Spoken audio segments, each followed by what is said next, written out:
So, ayun na nga mga kamema, syempre nagpapalitada na naman tayo ng pagmumukha. Nagbabaka sakali naman na talagang maigaganda pa na alam ko naman talaga na at aware ako na wala na.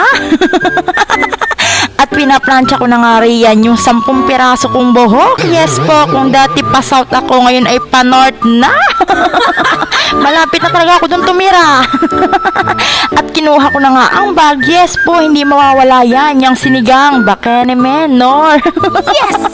Alam nyo na kung bakit may daladala akong sinigang, kung saan ako pupunta. Sa mga nakakaalam dyan, comment down below. At dali-dali niya na nga pong kinuha ang bulaklak. Yes po, siya na nga daw po ang magdadala. Diyos ko, alam ko yung mga teknik mo. Kung pangit yan, hindi mo yan bibit-bitin. Salbahe! Yun na nga po, dala-dala ko na rin po ang regalo. Yes po, at ibibigay po namin ito sa dati naming leader. Yes po, siya po ay nag-resign na nung nakaraan pa. At ginulat niya rin kaming lahat. Nalulungkot man po kami, pero ganun talaga, meron pong darating at meron pong aalis. Dahil kung kami rin naman po ay may choice, baka talaga namang umalis na rin kami. Sa dami ba naman ang pinapakway-kway, pati buhay namin makakway-kway. Charot, charot, charot. So, nung mga kami nasa sasakyan na nga kami, papunta na nga po kami ng 24 oras. Yes, Mike Enriquez yun.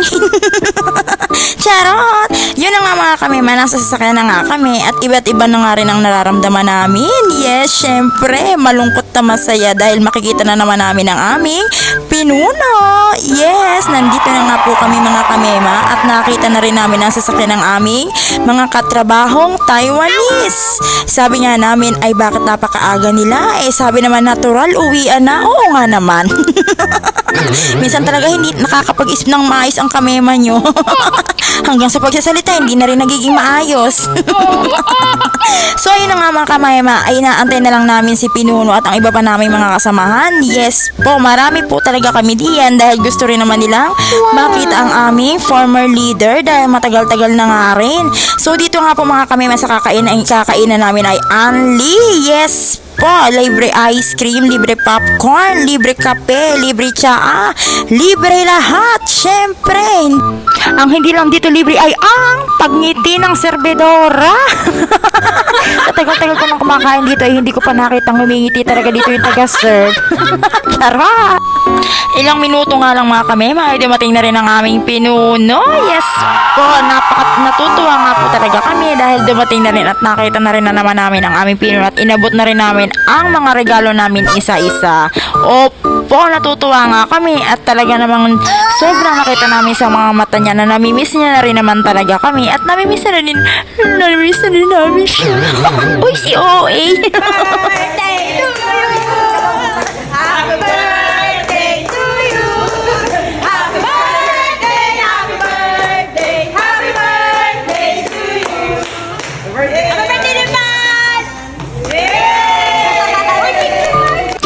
At pagkakanta nga ng Bayang Magiliw, uy, anong Bayang Magiliw? Happy birthday yun! Charot, charot, charot! Ay, nagpa-picture na rin po kami sa aming leader. Yes po, syempre, para naman kahit papano ay meron din naman po kaming memories sa kanya.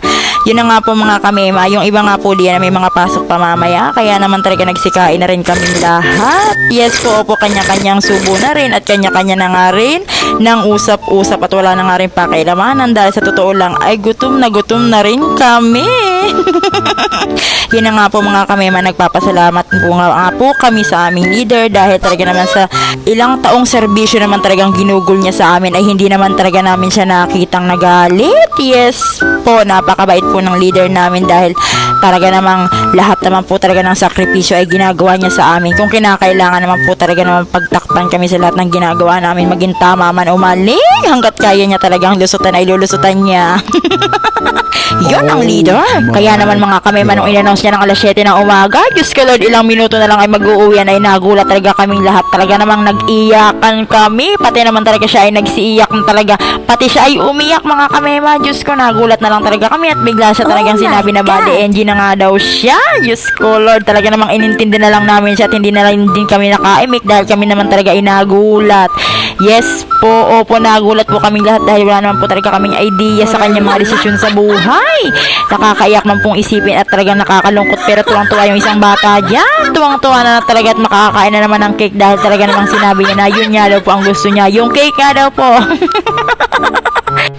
Kung alam nga lang namin mga kamema, nung gabi pa lamang ay talaga namang niyakap na namin siya. Dahil nung gabi pa lamang mga kamema ay nagugulat kami at nagtataka kami kung bakit naman talaga iniisa-isa niya kaming tinitingnan sa bawat machine namin.